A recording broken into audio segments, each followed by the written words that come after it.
Option அன்பர்கள் அனைவருக்கும் வணக்கம். ஆப்ஷன் ட்ரிக்கி ட்ரேட் சேனல் மூலம் உங்களை சந்திப்பதில் மிக்க மகிழ்ச்சி அடைகிறேன். நான் உங்கள் சந்தோஷ். நான் செபில் பதிவு பெற்ற பங்காளர் கிடையாது. இது பயிற்சிக்கான காணொளி. எந்த பரிந்துரையும் நாம் வழங்குவது இல்லை. டிஸ்க்ளைமர் படிச்சுக்கோங்க. மே 31 வந்துட்டு ஒரு பெய்ட் டிஸ்கஷன் துவங்க இருக்குது. விருப்பம் உள்ளவங்க இணைஞ்சிக்கலாம். இது 1 month பீரியட். இது ஆன்லைனில் நடக்கும், தமிழ் வழியில் நடக்கும். வாரம் இறுதியில் சனி ஞாயிறு இரவு 9 to 10 மட்டும் இருக்கும். இது கண்டிப்பாக உங்களுக்குன்னு ஒரு ஸ்ட்ராட்டஜி பின்பற்றணும் அப்படின்னு யார் இருக்கிறீங்களோ அவங்களுக்கு உதவும். இல்லை எங்ககிட்ட வந்துட்டு நாங்களே வந்துட்டு பைசல் ரெக்கமெண்டேஷன் கொடுத்துருவோம், இல்லை ஒரு ஸ்ட்ராட்டஜி பில்ட் பண்ணி நீங்கள் இதை மட்டும் பாருங்கள் அப்படின்னு கொடுத்துருவோம் அப்படின்னு நினச்சிட்டு யாராச்சும் வரீங்கன்னா இது கண்டிப்பாக உங்களுக்கு உதவாது. ஏனென்றால் நம்ம அது மாதிரி எதுவுமே கொடுக்க போகிறது கிடையாது. இது சந்தை பார்வை, அதாவது ஆப்ஷன் பிரிவின் அடிப்படையில் சந்தையை எப்படி பார்க்கணும் அப்படிங்கிறது தான் இதனுடைய வழிமுறை. ஆப்ஷன்ஸ் ட்ரேட் பண்ணுறவங்க டெஸ்க்டாப்லேயோ இல்லை லேப்டாப்லேயோ பார்க்குறவங்க இந்த சிங்கிள் ஸ்க்ரீன்ஸ் பார்த்து பழகுங்க. இது நீங்கள் ஏற்கனவே ட்ரேட் பண்ணிகிட்டு இருக்கிற நிறுவனத்தில் கேட்டு பாருங்கள். இல்லை அப்படின்னா எங்களிடம் கணக்கு துவங்கி இதனை பெற்றுக்கொள்ளலாம். ஒவ்வொரு குடும்பத்துக்கும் முதலீடு என்பது ரொம்ப ரொம்ப முக்கியம். அந்த முதலீடு மியூச்சுவல் ஃபண்ட், இன்சூரன்ஸ், மெடிக்ளைம் எந்த வகையில் நீங்கள் பண்ணலாம். எல்லாமே நம்மக்கிட்ட வாய்ப்பு இருக்குது. இந்த மியூச்சுவல் ஃபண்ட் அப்படிங்கிறதுக்கு ஒரு விழிப்புணர்வுக்காக ஒரு ப்ராட்காஸ்ட் வாட்ஸ்அப் குரூப் க்ரியேட் பண்ணுறோம். எங்ககிட்ட மியூச்சுவல் ஃபண்ட் அக்கௌண்ட் துவங்க கட்டணம் இல்லை. உங்களுக்கு என்ன மாதிரி ஃபண்டெல்லாம் இருக்குது, இந்த ஃபண்டில் பண்ணுங்கன்னு சொல்ல மாட்டோம். என்னெல்லாம் ஃபண்டு இருக்குது, அதனுடைய நன்மை தீமைகளை பற்றி உங்களுக்கு வந்துட்டு விழிப்புணர்வு பதிவுகள் கொடுத்துட்டே இருப்போம். விருப்பம் உள்ளவர்கள் அதில் இணைந்து கொள்ளலாம்.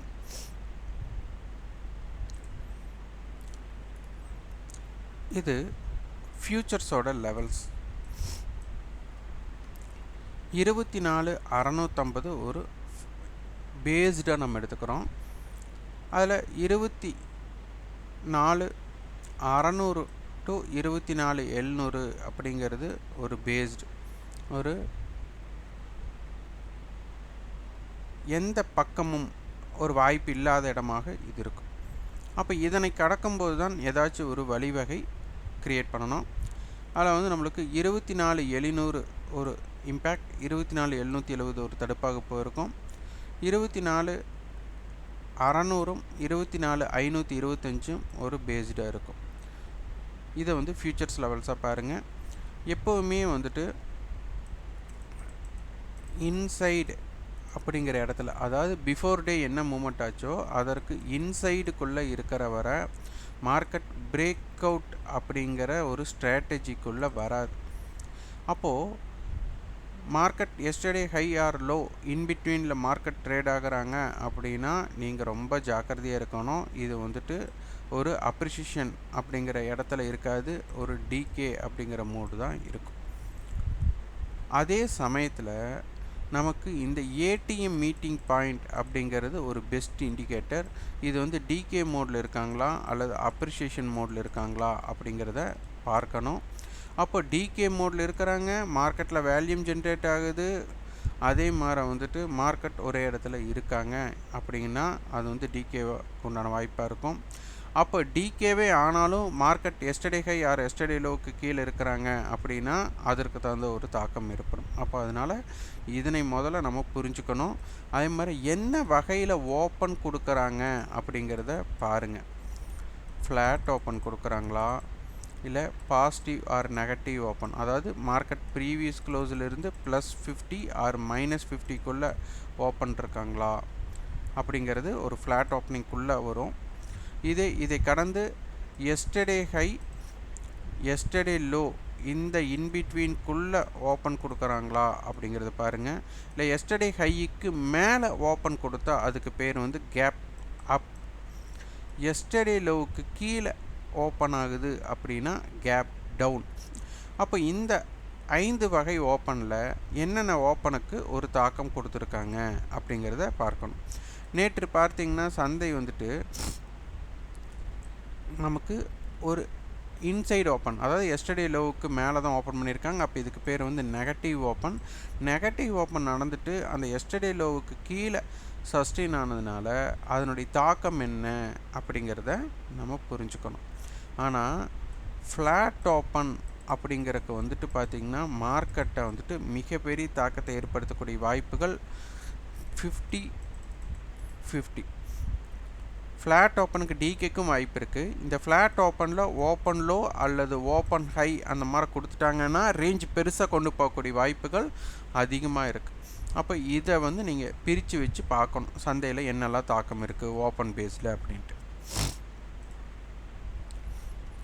24,650 கால் பேஸ்டு காமன் ஏடிஎம் ₹200, 180, 150, மேலே 284, 328. இதை வந்து ஒரு தாக்கமாக பார்க்கணும். இது வந்துட்டு 24,650 புட், சேம் அதே டேட்டாஸ் தான். 150, 180, 200, 283, 328. இது வந்து காமன் ஏரியா, கால் புட் ரெண்டுக்குமே கலந்துக்கிட்ட இடம் 180 to 280 அப்படிங்கிறது. அப்போ இதோட மிட்டை நம்ம எடுத்துட்டோம் அப்படின்னா ஒரு 230 புள்ளிகள் நம்மளுக்கு மிட்டாக வர வாய்ப்பு இருக்குது. அப்போ இதற்கு தகுந்த மாதிரி தான் நம்ம வந்துட்டு மார்க்கெட்டோட டேட்டாஸை நீங்கள் பார்க்க வேண்டும். அப்போது இதில் இருக்கக்கூடிய விஷயங்களை நம்ம எடுத்துகிட்டு நம்ம இது வந்து போட்டியாளர் இவங்க எதுக்கு 24,650 கால் விசஸ் 24,650 புட், இவங்க போட்டி போடுறது எதற்காக அப்படின்னா 24,650 யாருக்கு தக்க வைத்து கொள்ளலாம் அப்படிங்கிறது தான். இது நேற்று நடந்த சம்பவம். இது பார்த்திங்கன்னா இதை தான் நீங்கள் புரிஞ்சுக்கணும். இது பொதுவாக நீங்கள் எளிதாக புரிஞ்சுக்கணுன்னா எல்லோரும் சொல்லுவாங்க இறந்ததுக்கப்புறம் நம்ம என்னத்தை கொண்டு போக போகிறோம் அப்படின்னு சொல்லுவாங்க. அதுபோல் இங்கே எல்லாரும் intrinsic value plus time value அப்படின்னு இருக்கும். அதாவது ஐடிஎம் ஆப்ஷனுக்கு டைம் வேல்யூவே எக்ஸ்ட்ரென்சிக் வேல்யூன்னு சொல்லுவாங்க. ஓடிஎம் ஆப்ஷன்ஸில் இன்ட்ரென்சிக் வேல்யூ அப்படிங்கிறது அறவே இருக்காது, எக்ஸ்ட்ரென்சிக் வேல்யூ மட்டும்தான் இருக்கும். அதாவது டைம் வேல்யூ மட்டும்தான் இருக்கும். இந்த டைம் வேல்யூவை 0 பண்ணிவிடுவாங்க எக்ஸ்பெரியில். அப்போது என்ன இருக்குதோ அது மட்டும்தான் இருக்கும், வேல்யூ இருக்கும். இந்த மணி ஆப்ஷனுக்கு மட்டும் வேல்யூ இருக்கும். அவுட் த மணி ஆப்ஷன்ஸ் எல்லாமே அது செத்து போயிடுச்சுன்னு அர்த்தம். ஏன்னா கான்ட்ராக்ட் உயிரிழப்பு ஏற்பட்டு விட்டது, கான்ட்ராக்டை தொடங்காது. அதான் டேட்டு கொடுத்துட்டாங்க, அந்த டேட்டுக்கு அப்புறம் அதுக்கு உயிர் இருக்கானா உயிர் கிடையாது. அப்போ இதை ஃபஸ்ட்டு புரிஞ்சுக்கணும். அப்போ நீங்கள் எல்லாமே டேட்டாஸ் பார்க்குறது எக்ஸ்பெரி பாயிண்ட் ஆஃப் வியூவில் நீங்கள் பார்க்க வேண்டும், அதுதான் மிக முக்கியம். இப்போ 24,850 எட்ஜ் லெவலாக பார்க்குறோம். ஏன்னா 24,650 கால் ப்ளஸ் 200, 24,850 பார்க்குறோம். அப்போ இந்த 850 தக்க வைக்கிறதுக்கு போட்டி என்ன பண்ண போகிறாங்க அப்படின்னா 117, 200, 313 இதுதான் இவங்களுடைய லெவல்ஸ். அப்போ இவங்க வந்து 850 வீக்லி ஃபியூச்சர்ஸ் வரும்போது கட்டாயமாக 2 பேர் கால் ஈக்குவல் டு புட் ஆவாங்க. அதுக்கப்புறம் இவங்க 117 இருக்கிறவங்களுக்கு 200, 200 இருக்கிறவங்களுக்கு 313, 313 இருக்கிறவங்களுக்கு 200, 117. இதுக்குள்ளே தான் கேம், இதுக்குள்ளே இருக்கிறவரை கேம் இன் கேம் அவுட் அப்படிங்கிறது தான் இங்கே நடக்கும். அடுத்து 25,050 எட்ஜ் லெவலாக வைட் லெவலாக இருக்கும். 24,450 வந்து எட்ஜ் லெவலோட இந்த பாட்டமாக இருக்கும். அப்போ இதில் பார்த்தா 121, 200, 322. ஸோ இதுதான் பேஸ்டாக இருக்க போது, இப்படி தான் பார்க்கணும். அதே மாதிரி இதுவும் ஒயிட் ஜோன் 24,250. இதையும் நீங்கள் டேட்டாஸை வந்து போட்டு பார்த்துக்கணும். இது ரொம்ப ரொம்ப மிக முக்கியமான ஒன்றாக பார்க்கப்படுகிறது. அப்போ இதில் இருக்கக்கூடிய டைம் வேல்யூவை கன்சிடர் பண்ணி தான் நம்ம ட்ரேட் அப்படிங்கிறது இனிஷியேட் பண்ணி ஆகணும்.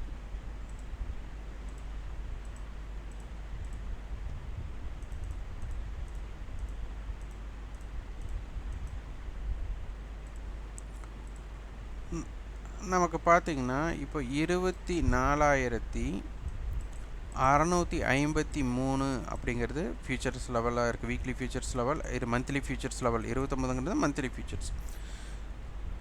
அப்போது இதற்கும் உண்டான தொலைவு அப்படிங்க பார்க்கும்போது 44 புள்ளிகள் நம்மளுக்கு வருது. இப்போ இதே ஃபியூச்சர்ஸோட லெவலில் போய் பாருங்கள், இதுக்கு நியர்பையில் தான் இருப்பாங்க. 24,652. அப்போது அட் த மணியில், அதாவது ப்ரீவியஸ் க்ளோஸ் அட் த மணியில் தான் நமக்கு இருக்கிறதுலையே டைம் வேல்யூ அதாவது எக்ஸ்டென்சிக் வேல்யூ ரொம்ப அதிகமாக இருக்கும். அப்போ அதை கரைக்கிறக்கு மூமெண்ட்டுக்கு தான் நம்ம அதை வந்து எட்ஜ் லெவலாக நம்ம எடுத்து நம்ம பார்க்கிறோம், அட் த மணி எடுத்து. அப்போ இதில் நீங்கள் ட்ரேட் பண்ணுறக்கு என்னென்ன ஸ்ட்ராட்டஜிஸ் க்ரியேட் பண்ண முடியும் அப்படிங்கிறத பாருங்கள். முதல், நீங்கள் பங்கு சந்தையில் வர்த்தகம் பண்ணுறீங்க அப்படின்னா உங்கள் கையில் ஒரு நல்ல ஸ்ட்ராட்டஜி இருக்கணும். அந்த ஸ்ட்ராட்டஜி மட்டும்தான் பின்பற்றணும். அந்த ஸ்ட்ராட்டஜி மூலிமா அமையக்கூடிய லாப நஷ்டத்தை மட்டும்தான் ஏற்றுக்கணும். அப்போ தான் உங்களால் வந்து நீண்ட காலம் செல்ல முடியும். நிறைய பேர் பார்த்திங்கன்னா, நான் பல ஆண்டுகளாக 10 ஆண்டுகள் 20 ஆண்டுகள் 5 ஆண்டுகள் 1 ஆண்டுகள் எத்தனையோ சொல்லிகிட்டு இருக்கீங்க. பல வகுப்பு முடிச்சிருக்கேன்னு கூட கூப்பிட்டு பேசுகிறீங்க. எத்தனை வகுப்பு முடித்தாலும் சரி, வகுப்பே இணையாட்டியும் சரி, நீங்கள் யார்கிட்ட வகுப்பில் சேர்ந்தாலும் சரி, வகுப்பில் சேராட்டியும் சரி, உங்கள் கிட்ட ஒரு ஸ்ட்ராட்டஜி, அதாவது ஒரு ட்ரேடு எடுக்கிறதுக்கு என்ன காரணம், எதற்காக இந்த ட்ரேடு எடுத்தேன் அப்படின்ட்டு உங்களால் வந்துட்டு ஒரு லவ் லெட்டர் எழுத முடியுமோ அப்போ தான் நீங்கள் மார்க்கெட்டில் ஜெயிக்க முடியும். அவ்வளோதான். இதை நான் எதுக்காக ட்ரேட் எடுத்தேனே உங்களுக்கு தெரியல அப்படின்னா கண்டிப்பாக நீங்கள் பங்கு சந்தையில் நீங்கள் வந்து நிலைக்க முடியாது. நீங்களாக ஒரு ஸ்ட்ராட்டஜி க்ரியேட் பண்ணால் மட்டும்தான் இதை புரிஞ்சுக்க முடியும். ஏனென்றால் உங்களுக்கு உணர்வு பூர்வமாக அது புரிஞ்சுக்க முடியும். இல்லை இது எனக்கு தப்பு நடக்குது, இது சரி நடக்குது அப்படிங்கிறதையும். அதே மாதிரி மார்க்கெட் எங்கெல்லாம் போகிறோனோ அங்கே போகிறதெல்லாம் நான் ட்ரேட் பண்ணுவேனாலும் ஜெயிக்க முடியாது. உங்களுக்கு ஏற்ற பாதுகாப்பான இடத்துல வர்த்தகம் பண்ணுறீங்க, அதுக்கேற்ற லாப நஷ்டத்தை மட்டும் எடுத்தீங்க அப்படின்னா பங்கு சந்தை வியாபாரம் அப்படிங்கிறது உங்களுக்கு சொர்க்கமாக இருக்கும். அவ்வளோதான். செல்ஃப் டிசிப்ளின், செல்ஃப் ஸ்ட்ராட்டஜி கண்டிப்பாக வேண்டும். சுய ஒழுக்கமும் சரி, சுய தந்திரமும் சரி உங்களுக்கு கண்டிப்பாக வேண்டும். அதை வந்து வளர்த்து கொள்ள முயற்சி பண்ணுங்கள். அது சும்மா வராது. தியரிட்டிக்கலாகவும் சரி, யாராவது சொன்னாலாம் வராது. உணர்வுபூர்வமாக நீங்கள் புரிஞ்சுக்கணும். அதனால் அப்சர்வேஷன், மார்க்கெட் அப்சர்வேஷன் அப்படிங்கிறது உங்களுக்கு கண்டிப்பாக வேண்டும். நீங்கள் பார்த்து பழகணும். அதனால் மற்றவங்க இது பண்ணி நீங்கள் தியரிட்டிக்கலாக படிச்சிடலாம். இப்போ நான் நீச்சல் அடிப்பது எப்படின்னு தியரிட்டிக்கலாக படிச்சுட்டு போய் உடனே வந்து நான் நீச்சல் அடிக்க முடியாது. ஏன்னா ப்ராக்டிக்கலாக ஏகப்பட்ட ஹர்டல்ஸ் இருக்கும். அப்போ அதை நான் மீட்டெடுத்தால் தான் நம்ம வந்துட்டு புரிஞ்சுக்குவோம். அதனால தான் வந்துட்டு ப்ராக்டிக்கல் அப்படிங்கிறது ரொம்ப ரொம்ப முக்கியம். இந்த காணொலி உங்களுக்கு பயனுள்ளதாக இருந்தால் லைக் பண்ணுங்கள், ஷேர் பண்ணுங்கள், சப்ஸ்கிரைப், கண்டிப்பாக ஃபீட்பேக்கை கமெண்ட் பாக்ஸில் பதிவு பண்ணுங்கள். நன்றி, வணக்கம்.